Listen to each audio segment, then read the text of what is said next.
পুকুর থেকে এক প্রৌঢ়ের নিথর দেহ উদ্ধারের ঘটনাকে ঘিরে চাঞ্চল্য ছড়ালো উলুবেড়িয়ার ধুলাশিমলা গ্রাম পঞ্চায়েতের বরগাছিয়া হাজরাপাড়া এলাকায়।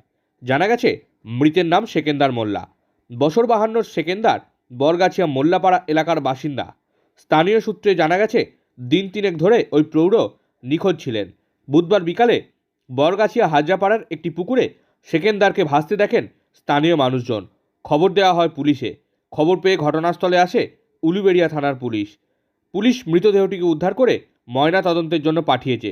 তবে কী কারণে সেকেন্দারের মৃত্যু হলো সে বিষয়ে স্পষ্টভাবে এখনও কিছু জানা যায়নি। এখানে হয়েছে বলতে আপনার সেকেন্দার বলে ওনাকে 3 দিন খুঁজে পাওয়া যাচ্ছিল না, সেটা শুনলাম। আমি বাড়িতে এসে শুনলাম যে একটা লাশ বরগাছিয়া হাজরাপাড়ায় পুকুরে ভাসছে।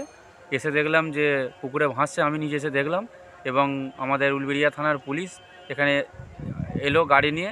আসার পরে ওরাই তুলে নিয়ে ওনাকে তুলে প্যাক করে নিয়ে চলে গেল। নাম হচ্ছে সেকেন্দার, বয়স আংশিক কত হবে, 50-52 হবে।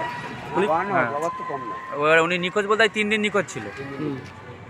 হঠাৎ আজকে খোঁজ পাওয়া গেল যে বরগাছিয়া হাজরাপাড়ার পাশের পুকুরে একটা লাশ খুঁজে পায়, মানে ভেসে উঠেছে দেখা গেল।